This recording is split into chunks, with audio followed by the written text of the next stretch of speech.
The chains around Katie Brooks's wrists were cold and heavy. They weren't made of metal from Earth. These chains glowed with a faint blue light and seemed to hum with energy. Every time she tried to move her hands too far apart, the chains would tighten and send a small shock through her arms. She had stopped trying after the first few times. Katie walked between two tall guards who didn't look human at all. One had skin like rough stone, gray and cracked. The other seemed to be made of floating purple gas that somehow held a solid shape. Neither of them spoke to her. They just pushed her forward through the long hallway. The walls around her were transparent, showing the stars outside. She could see a planet below, half covered in clouds. This was Axis Prime, they had told her, a neutral world where the Galactic Council met. Katie had dreamed of seeing alien worlds when she was a kid. She never imagined she would see one as a prisoner. They reached a massive door that opened without a sound. The room beyond was huge, shaped like a half circle. 7 thrones sat on a raised platform at the far end. Each throne was different, built for a different kind of alien. The room was packed with creatures from dozens of worlds. Some sat in seats along the curved walls. Others floated in the air.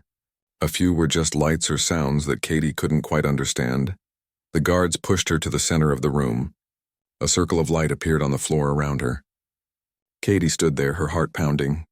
She lifted her chin and tried not to shake. She wouldn't give them the satisfaction of seeing her afraid. A voice boomed through the room. It came from everywhere at once. Katie Brooks of Earth, you stand accused of violating the sacred technology laws. You have stolen and reverse-engineered technology belonging to the Vextar people. How do you answer? Katie looked up at the 7 thrones. The beings sitting there were like nothing she had ever imagined. One looked like a giant crystal that caught the light and split it into rainbows. Another was just a cloud of mist that seemed to have eyes. There was a massive reptile with silver scales, a creature that looked like an insect the size of a car, something that seemed to be made of flowing water, a walking tree with flowers growing from its branches, and finally, a being made of pure light that hurt to look at directly. These were the elders of the Galactic Council, the 7 oldest and most powerful species in known space, and they were all staring at her. Katie's mouth was dry. I didn't steal anything, she said. Her voice sounded small in the huge room, but she pushed on. I found broken equipment in a debris field. My ship was dying. Our life support was failing. We had 3 days before everyone on board would run out of air. I did what I had to do to save them. The crystal being leaned forward. When it spoke, its voice sounded like wind chimes. The law is clear. Technology sharing between species must follow proper protocols. You had no permission to touch Vextar quantum drives. I didn't know they were Vextar drives, Katie said. There were no markings, no signs. Just pieces of a wrecked ship floating in space. And we were dying. The reptilian being hissed. Ignorance is not an excuse. Your species is new to the Council. 50 years you have been among us. 50 years, and already you break our oldest laws. Katie felt anger rising in her chest. She knew she should be quiet, should be respectful. But she was tired and scared and so far from home. Maybe your laws are wrong, she said. We were going to die. 300 people. Children. Families. And you're saying I should have just let them all suffocate because of some law about who can touch what technology? A murmur ran through the crowd. Some aliens made clicking sounds. Others hummed. The tree creature's flowers seemed to wilt a little. The being made of light spoke. Its voice was like music and fire at the same time. You do not understand the reasons for our laws, young human. 10,000 years ago, technology shared freely between species led to war. Entire civilizations were destroyed. Billions died. The sacred technology laws were written in blood and ash. They keep the peace. I just wanted to keep my people alive, Katie said quietly. The water creature rippled, and in doing so, you have endangered the peace of the entire galaxy. The Vextar are furious. They demand justice. They demand blood. So kill me then, Katie said. She was shaking now, but not from fear. From anger and frustration and the unfairness of it all. I knew the risks when I did it. I knew you might come for me. But I saved my crew. I saved my ship. If I had to do it again, I would make the same choice. The crystal being made a sound like shattering glass. Such arrogance. Such disrespect for the order we have built. Very well, Katie Brooks of Earth. We find you guilty. The sentence is death.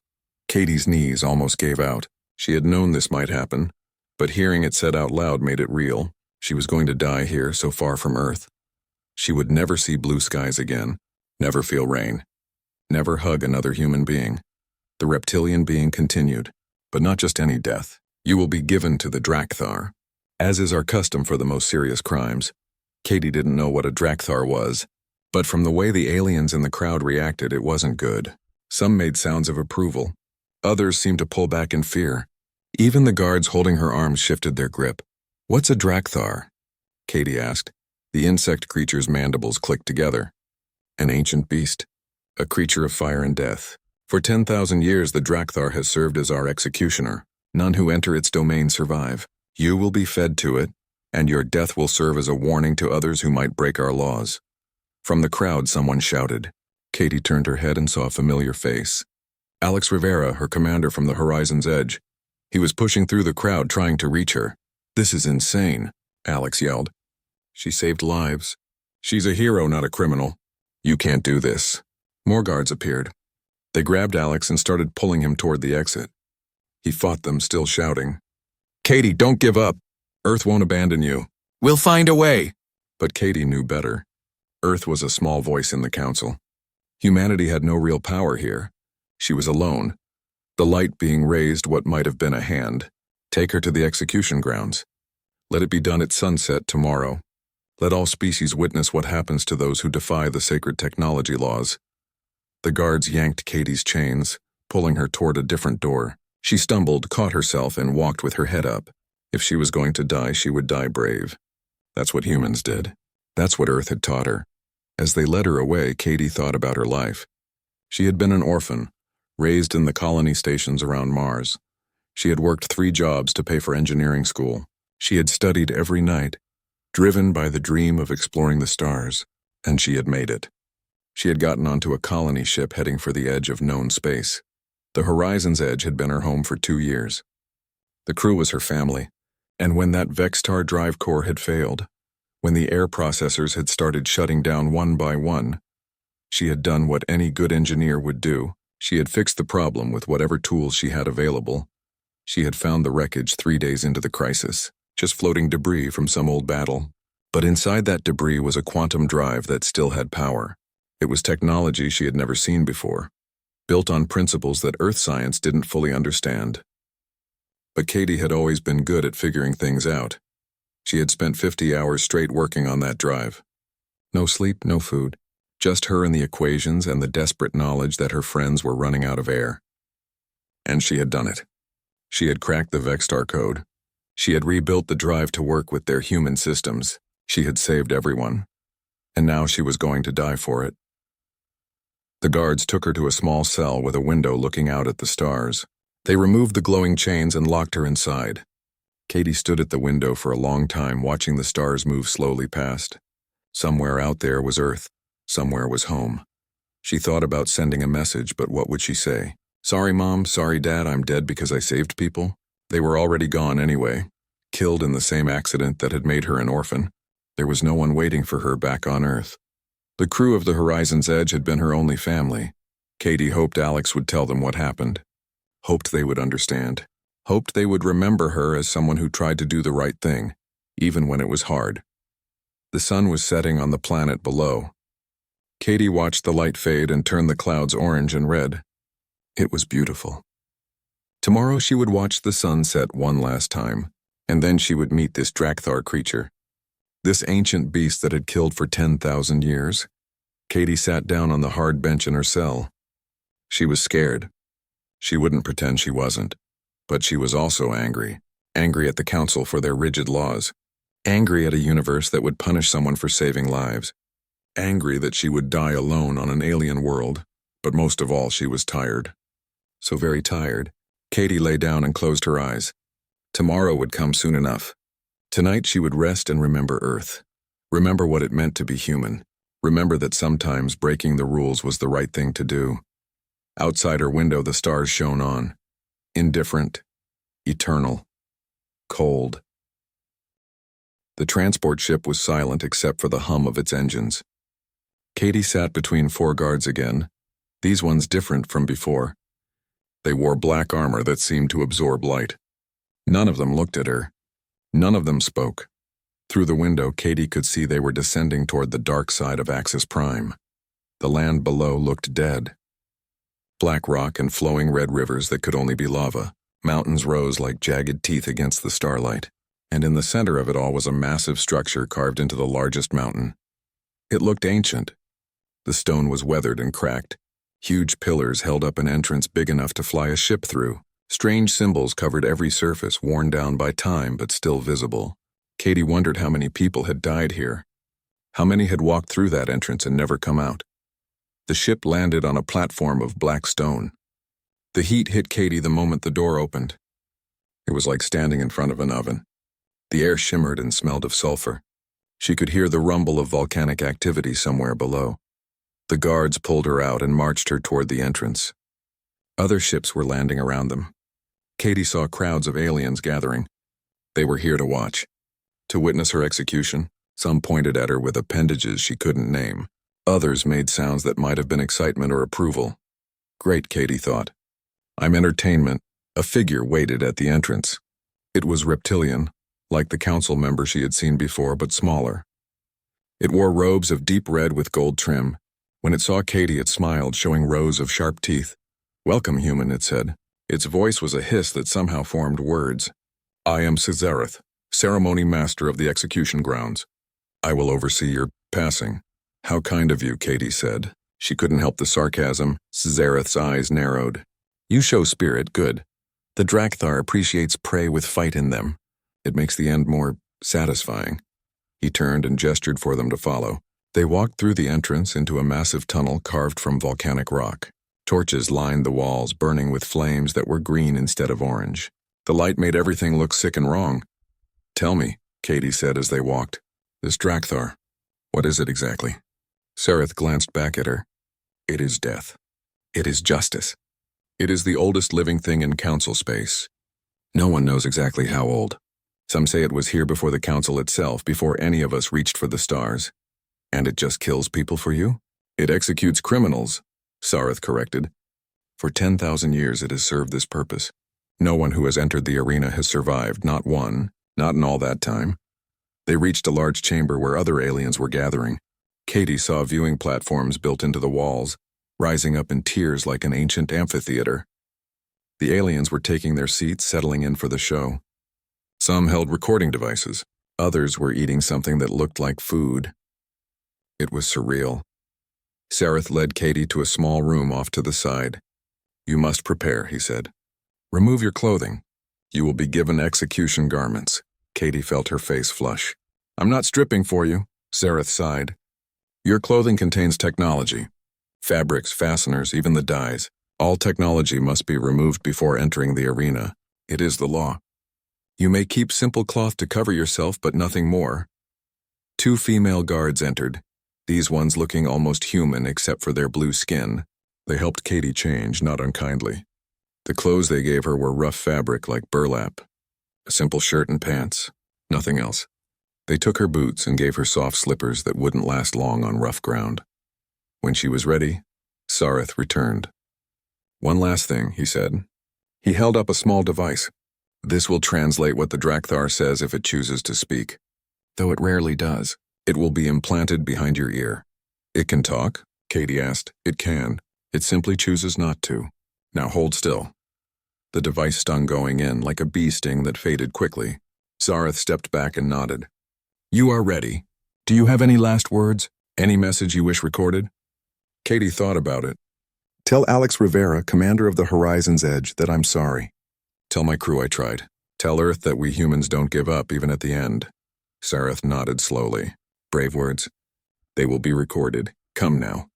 The sun is setting." "It is time." They led her through another tunnel. Katie could hear the crowd now, a buzz of many voices in many languages. The tunnel opened into an arena that took her breath away. It was huge, carved from the mountain itself. The floor was smooth black stone, probably worn down by thousands of years of use. The walls rose up in sheer cliffs, with the viewing platforms cut into them at different heights. Above, the sky was turning dark orange as the sun set. But it wasn't the arena that made Katie stop and stare. It was the holes. The floor was marked with massive openings like wells that dropped down into darkness. They were arranged in a circle around the center of the arena, and from those holes came heat so intense Katie could feel it from where she stood. A low rumbling sound came from below, like breathing, like something huge was sleeping down there. Zareth pushed her forward gently. Go to the center. Stand in the circle marked there. Do not try to run. There is nowhere to go. The walls are too smooth to climb. The only exits are locked. Face your death with dignity. Katie walked slowly toward the center. Her slippers made soft sounds on the stone. The crowd grew quiet as they watched her. She reached the circle marked on the floor. It was actually a seal of some kind, carved with more of those ancient symbols. Katie stood in the middle and turned slowly, looking at all the aliens watching her. Was this how gladiators felt in ancient Rome? She wondered. Except she had no weapon, no armor.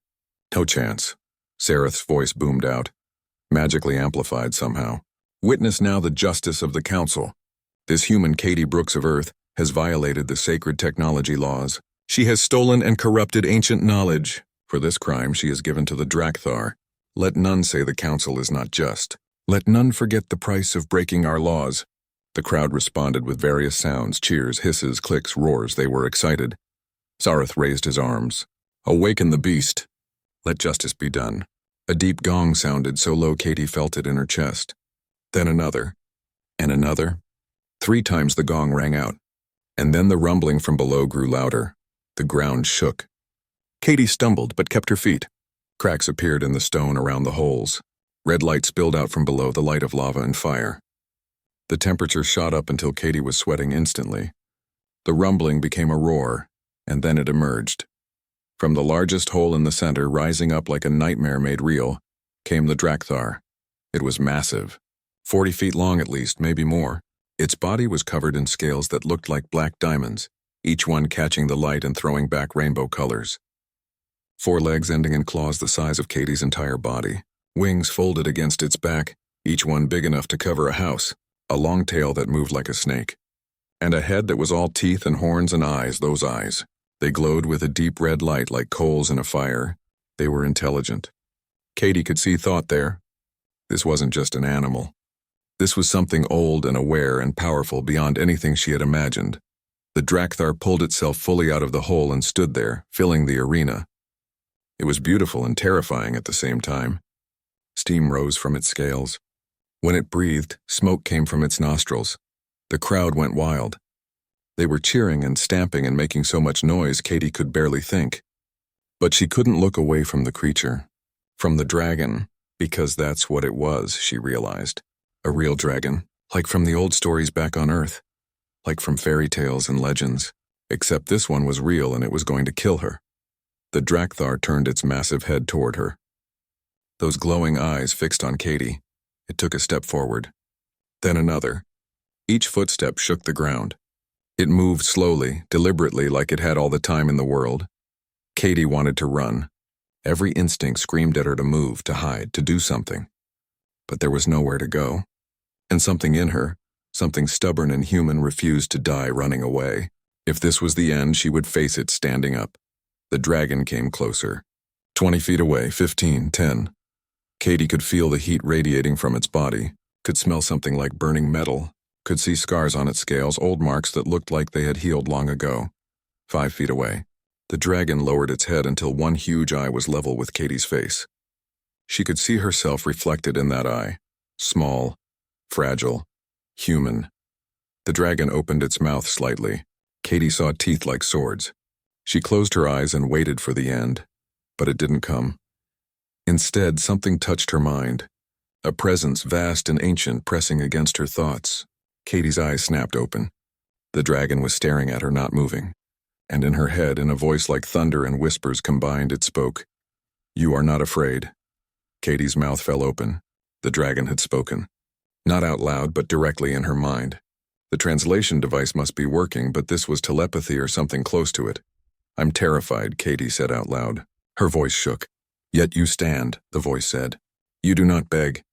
You do not run. You face death with open eyes. Why? Katie didn't know what to say. The crowd had gone silent. They were WW. Katie stared at the dragon in shock. What did you say?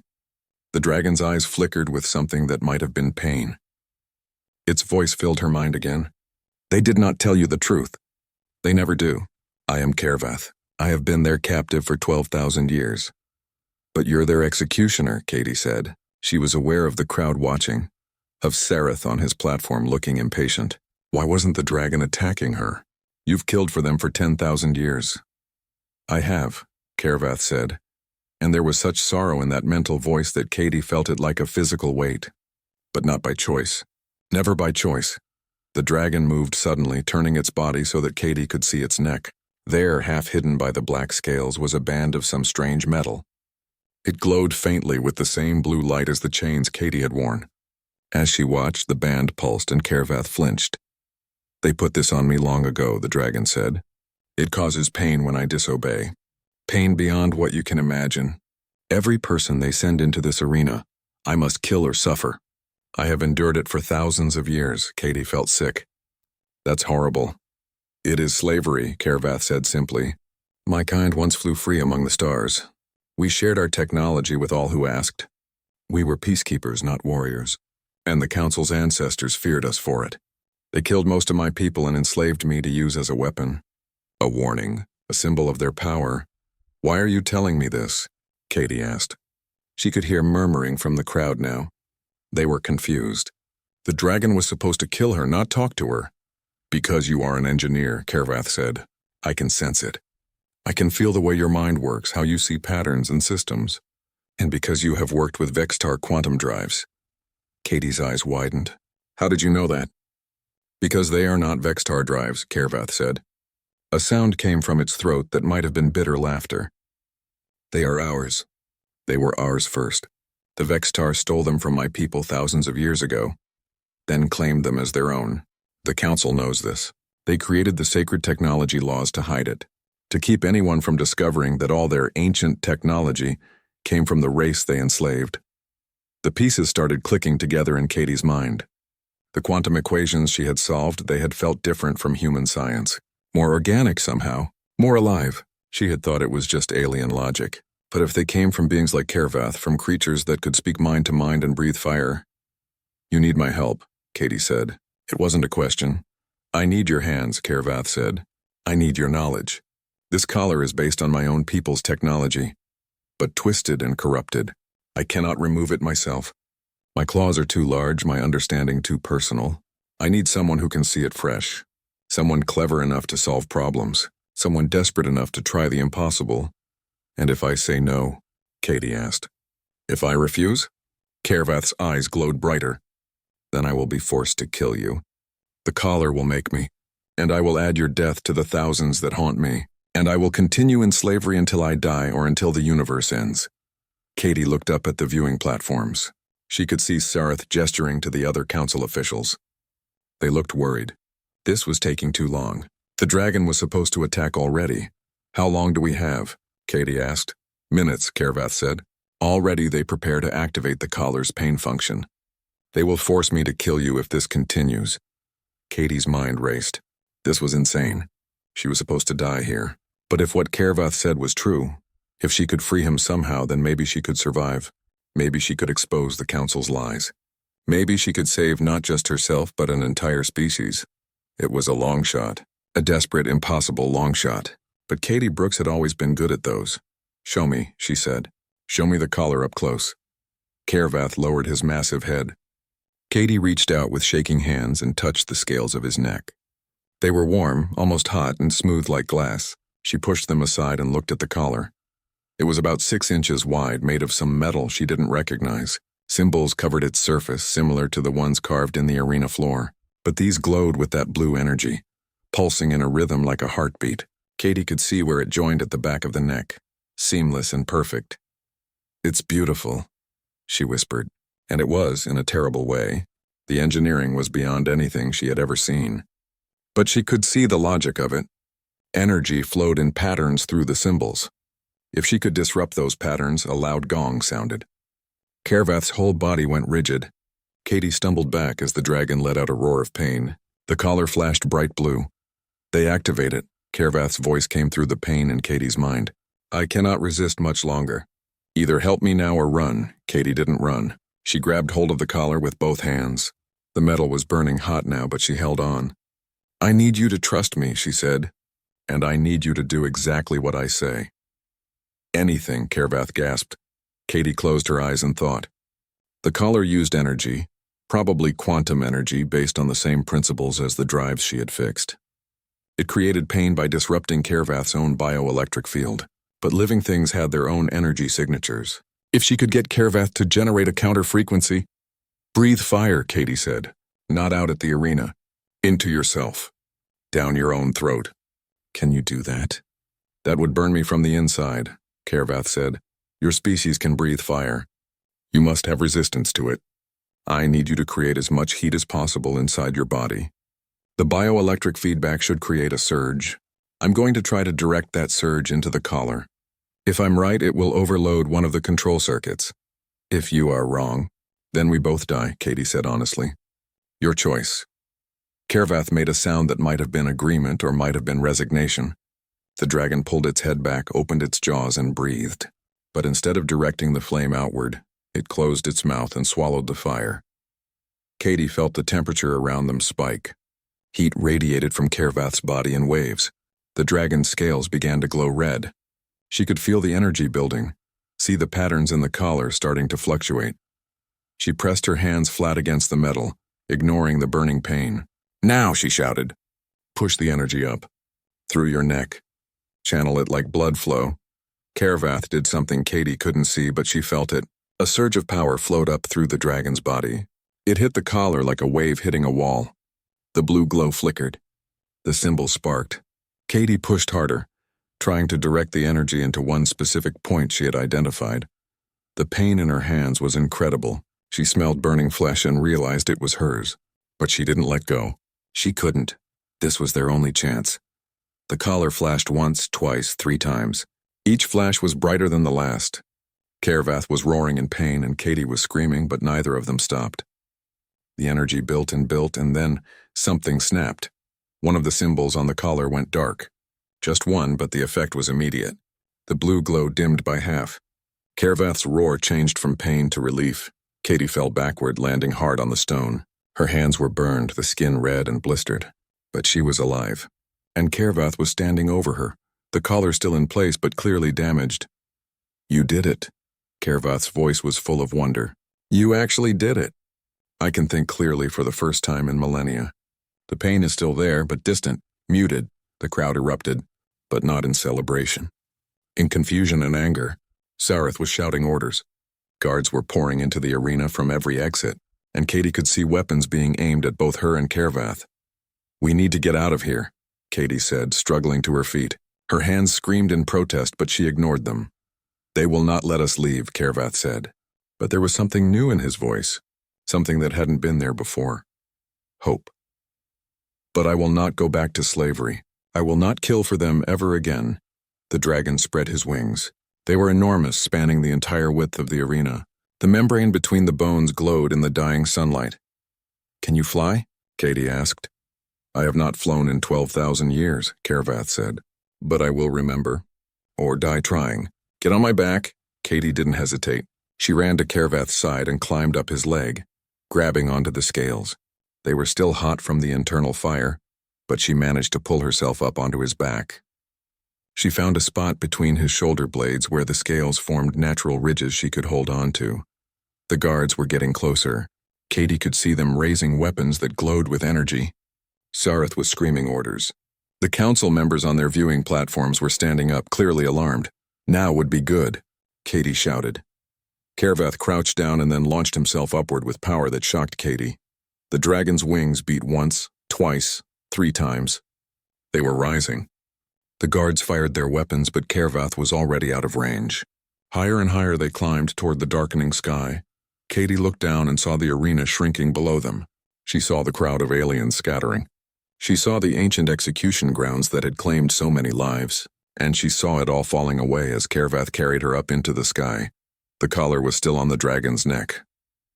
It still glowed, though dimmer. The horizon's edge was locked down tight.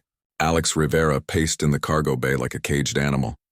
Around him the crew sat in small groups, talking quietly. Everyone was tense. Everyone was angry, and everyone felt helpless. "We have to do something," said Jake Morrison, the pilot. He was young, maybe 25, with wild red hair and the kind of face that usually smiled but wasn't smiling now. "We can't just sit here while they murder Katie." "What exactly do you suggest?" Alex asked, but there was no bite in his words. He wanted to act just as badly as Jake did. "We're in a docking bay surrounded by Council security. Our weapons are locked down. Our engines are locked down. We're prisoners in all but name." "Then we break out," said another crew member, Linda Wu. She was the ship's security chief, built solid and tough as nails. "I can override the docking clamps." "Give me an hour with the right tools." Alex shook his head. "And then what? Even if we get the ship free, we fly straight into Council defense platforms. They'll blow us out of space before we get anywhere near Katie. So we just abandon her?" Jake's voice cracked. "She saved us, all of us. When the air was running out and everyone was panicking, Katie fixed it. She always fixes it, and we're going to let her die alone?" "I didn't say that," Alex snapped.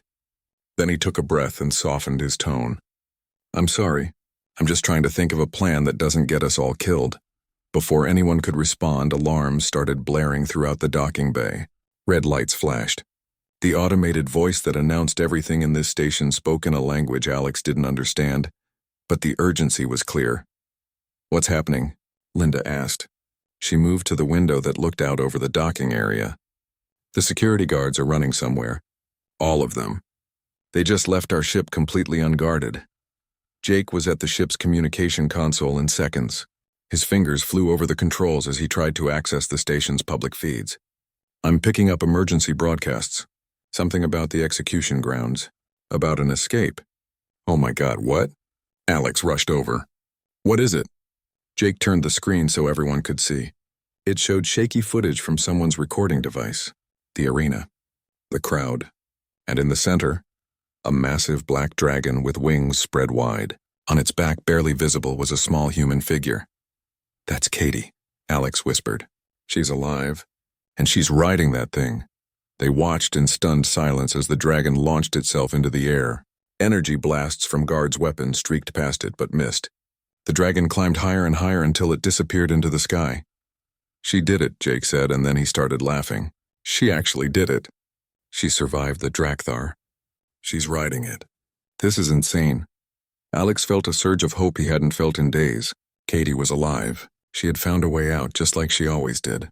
But she was going to need help. "Linda, get those docking clamps off us now." "Jake, fire up the engines. Everyone else, battle stations. We're going after her." "The station will try to stop us," Linda warned. "Let them try," Alex said. "Katie once told me that humans are at their best when the odds are impossible. Time to prove her right." The crew scattered to their positions. Alex strapped into the command chair and pulled up the sensor displays. He could see Council ships launching from the station, heading toward the planet. They were going after Katie too. "Clamps are off," Linda called out. "We're free. Engines online," Jake reported. "Where am I going, boss?" Alex stared at the sensor data, trying to think. Katie had escaped on the Dragon. They would be trying to get away from Axis Prime, away from Council space. But where would they go? What direction would they choose? Then it hit him. The Crimson Nebula. Katie had mentioned it once, months ago. She had been studying quantum mechanics and found references to an old facility that might have been built by a pre-Council race. She had wanted to explore it, but they had never had time. If she was with the Drakthar, if it was actually intelligent and not just a beast, maybe it would know about such a place. "Head for the Crimson Nebula," Alex ordered. "Maximum speed." "That's 6 hours away at full thrust," Jake said. "And we'll be flying through Council patrol routes the whole way." "Then we better be fast," Alex said. "Take us out." The Horizon's Edge lifted off from the docking platform. Immediately, warning signals lit up across every display. The station was ordering them to stop. Council ships were changing course to intercept. "Here they come," Jake said. His hands moved over the controls with practiced ease. The ship banked hard, dodging between larger vessels in the docking area. "Hold on, everyone. This is going to get rough." 2 Council fighters appeared ahead of them, their weapons charging. Jake didn't give them time to fire. He dove the Horizon's Edge down, so close to the station's hull that Alex could see individual windows passing by. The fighters tried to follow, but one clipped its wing on a docking tower and spun out of control. "Nice flying," Alex said.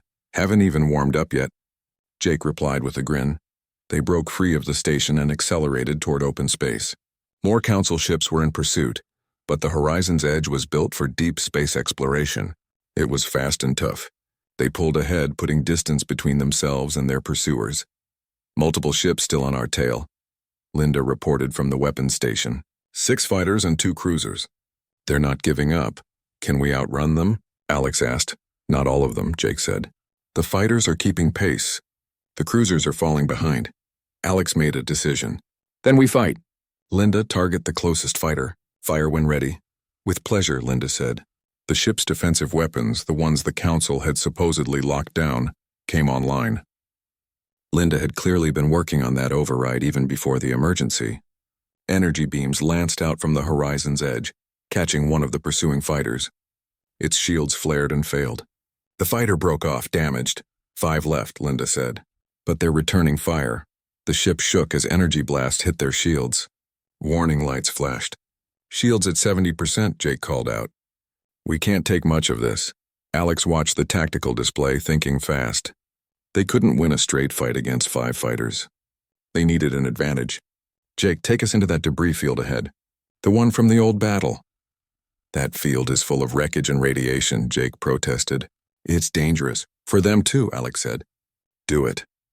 Jake changed course, heading straight for a vast field of broken ships and twisted metal floating in space. The remains of some ancient war hundreds of years old. The debris was thick and unpredictable. Navigation would be nearly impossible at high speed. The Council fighters followed them in. Their commander probably thought the human ship would slow down, would be forced to navigate carefully. But Jake Morrison wasn't careful. He was brilliant. The Horizon's Edge weaved through the debris field like it was dancing. Jake's hands moved constantly, making 100 tiny course corrections every second. Wreckage flashed past the windows. Alarms blared as they came within meters of collision a dozen times. Behind them, the Council fighters weren't so lucky. One clipped a piece of wreckage and exploded. Another tried to turn too sharply and slammed into what looked like an old engine core. 2 more broke off pursuit, unwilling to risk their lives. That left 1 fighter, more skilled or more determined than the others. It stayed with them, matching Jake's maneuvers. Its weapons scored hit after hit on their shields. Shields at 40%, Jake reported. This guy's good. So are you, Alex said. Lose him. Jake spotted something ahead. A massive piece of a destroyed capital ship, still mostly intact. One of its hangar bays was open. A dark tunnel through the wreckage. Everyone hold on. This is going to be stupid. He flew straight for it. Jake, we're not going to fit. Linda shouted. We'll fit, Jake said calmly. Probably. The Horizon's Edge shot into the dark hangar bay with maybe 5 feet of clearance on each side. The fighter followed them in. But Jake had seen something the fighter pilot hadn't. The hangar bay had a door on the far side and it was closed. At the last possible second, Jake fired the ship's maneuvering thrusters all at once. The Horizon's Edge flipped nose over tail and blasted back the way it had come. The Council fighter, going too fast to stop, slammed into the closed door and exploded in a ball of fire. They burst out of the wreckage and back into clear space. No more fighters followed them. Is everyone okay? Alex asked. His heart was pounding. We're alive, Linda said. She sounded shocked. Shields are down to 20%, but we're alive. Jake, you're insane, said another crew member. I know, Jake said cheerfully. Now let's go find Katie. Course set for Crimson Nebula. 6 hours to arrival. Alex leaned back in his chair and let out a breath he didn't know he had been holding. They had escaped. They had fought their way through Council forces. And now they were going to find Katie and that dragon and figure out what happened next. Open a broadcast on all frequencies, Alex ordered. Both human and Council languages. I want everyone to hear this. Channel open, Linda confirmed. Alex spoke clearly and firmly. This is Commander Alex Rivera of the Earth vessel Horizon's Edge. Today, the Galactic Council sentenced one of my crew to death for the crime of saving lives. They tried to execute Katie Brooks for having the courage to do what was right. But she survived. She exposed their so-called executioner as a slave. She showed everyone that the Council's power is... The Crimson Nebula was beautiful and terrifying at the same time. Clouds of red and orange gas stretched for thousands of miles in every direction. Lightning crackled between them. Radiation levels were high enough to scramble most sensor equipment. It was the perfect place to hide something. Kervath flew through the gas clouds with confidence despite his exhaustion. Katie could feel the dragon's tiredness through their mental connection. He had been flying for 6 hours straight, carrying her weight, fighting against the pain that still pulsed from the damaged collar. How much further? Katie asked. Her own body ached from holding on for so long. Her burned hands had stopped hurting hours ago, which probably wasn't a good sign. She needed medical treatment soon. Close. Kervath's voice was weak in her mind. The facility was built in the heart of the nebula, shielded from sensors, protected by the radiation. My people chose this place because no one else would think to look here. They flew deeper. The red clouds grew thicker. Katie could barely see anything beyond Kervath's wings, but the dragon flew with certainty, following some sense Katie didn't have. Finally, something appeared through the clouds. It was a structure floating in space. Not a ship, not a station, something else entirely. It looked organic, like it had been grown rather than built. Smooth curves instead of straight lines. Material that seemed to shift colors in the nebula's light. And it was huge. Easily the size of a small moon. This is it, Kervath said. The last sanctuary of my people. I hid them here before the council captured me. I do not know if they still live. I do not know if anything remains. But this is our only hope. As they approached, lights began to glow across the structure's surface. Symbols appeared. The same ones Katie had seen on Kervath's collar and in the execution arena. The facility was reacting to the dragon's presence. It recognizes you, Katie said. It should, Kervath replied. I helped build it. 12,000 years ago, when my people saw the war coming, when we realized the council wanted to destroy us, we built this place. A vault to preserve our knowledge and our lives. But I was captured before I could return here. An opening appeared in the structure. Kervath flew through it into a massive hangar bay. The lights inside were dim but growing brighter. As soon as they landed, the opening sealed itself behind them. Air began to flow into the chamber. The radiation levels dropped. Katie slid off Kervath's back and nearly fell. Her legs barely worked after so long. She stumbled to the floor and just sat there for a moment, breathing. We made it, she said. We actually made it. Rest, Kervath said. His massive body lay down beside her. We are safe here. The facility's shields will hide us from sensors. We have time. Katie wanted to rest. She wanted to sleep for a week. But her engineer's mind was already working. The collar. We need to remove it completely. Can this facility help? Perhaps, Kervath said. But first we must see if anyone else survived. With effort, Katie stood up. She helped support herself on Kervath's side as the dragon rose to his feet. Together they walked deeper into the facility. The corridors were wide enough for Kervath to move comfortably. Everything was built to dragon scale. They found the first stasis pod in what looked like a medical bay. It was a cylinder of crystal-like material, filled with some kind of glowing liquid, and floating inside was another dragon, smaller than Kervath, with scales of deep blue instead of black. It wasn't moving. Saravine, Kervath whispered. His mental voice was full of emotion. My mate. I thought I would never see her again. Is she alive? Katie asked. Yes, in stasis. Sleeping. They all are. Kervath moved to a control panel on the wall. His claws were too large to use the controls precisely, but he managed to activate something. Light spread through the facility like a wave, and Katie gasped as she saw what they revealed.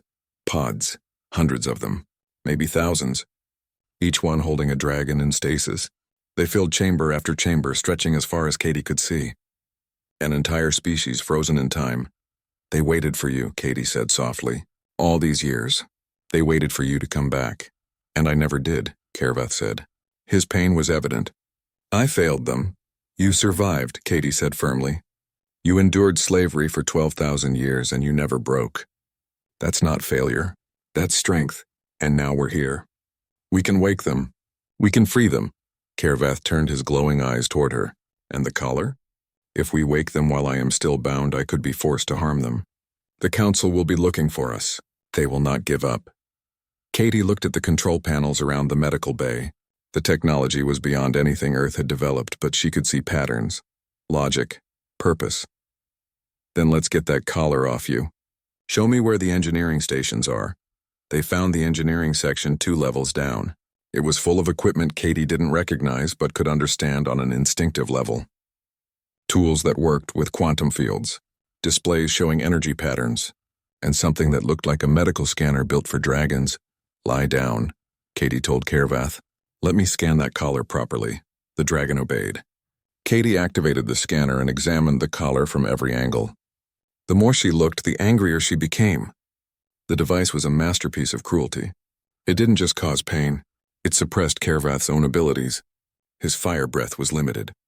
His telepathy was dampened. Even his strength was reduced. Everything that made him Drakthar was chained and controlled. I can remove it, Katie said, but it won't be easy. The collar has failsafes. If we're not careful, it will send a killing surge through your nervous system. Then we must be careful, Kervath said simply. Katie spent the next hour studying the collar's design and comparing it to the equipment available in the facility. Slowly, a plan formed. It would require precise timing. One wrong move would kill Kervath, but it was possible. She was just about to start when alarms blared throughout the facility. What is that? Katie asked. A ship approaches, Kervath said. He accessed the facility's sensors through the same mental connection he shared with Katie. A human ship. The horizon's edge. Katie's heart leaped. That's my ship. Alex found us. The facility's defenses are activating, Kervath warned. It does not know this ship is friendly. Can you stop them? Yes, but Katie, there are other ships behind yours. Council vessels. Many of them. Your friends have led the enemy to us. Katie felt torn between joy and fear. Her crew had come for her, but they had brought danger with them. Let them dock. We'll deal with the council together. Kervath allowed the horizon's edge to enter the hangar bay. Minutes later, Katie was surrounded by her crew. Alex hugged her tight despite her protests about her burned hands. Jake was grinning like an idiot. Linda immediately started asking questions about the facility's defenses. We need to wake the other dragons, Katie said, before the council gets here. We need an army. Can they fight? Alex asked, looking at Kervath with a mix of awe and uncertainty. They can, Kervath said, speaking out loud for the first time. His voice was deep and rumbling. But they have been asleep for 12,000 years. They will be weak, confused. Then we need to buy them time, Alex said. He turned to his crew. Jake, Linda, get back to the ship. Prepare for battle. The rest of you help Katie wake these dragons. They worked quickly. Katie showed them how to use the facility's controls. One by one, the stasis pods began to open.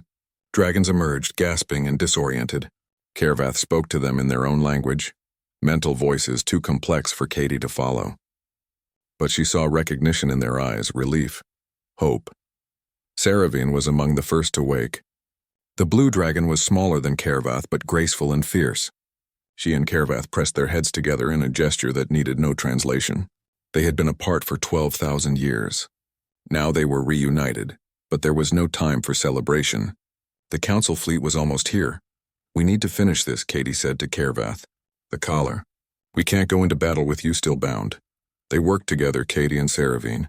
The female dragon was weak from stasis, but her claws were nimbler than Kervath's. Katie directed her on which components to manipulate while she handled the technical side.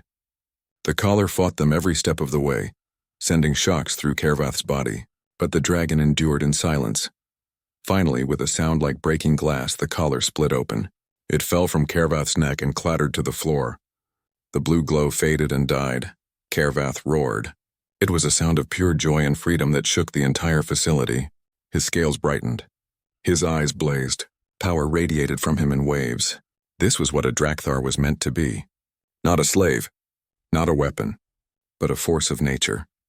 The other dragons responded to his roar. They raised their voices together in a song that made Katie's heart race. They were free. All of them were free. They're here. Alex's voice came over the communication system. Council fleet entering weapons range. 20 ships. Maybe more. Katie looked at Kervath. Can you fight? Watch me, the dragon said. The battle that followed would be talked about for generations. The horizon's edge fought alongside dozens of newly freed dragons. Kervath led his people like he had been born to it. They flew through space without ships, their own bodies generating the energy fields needed to survive the void.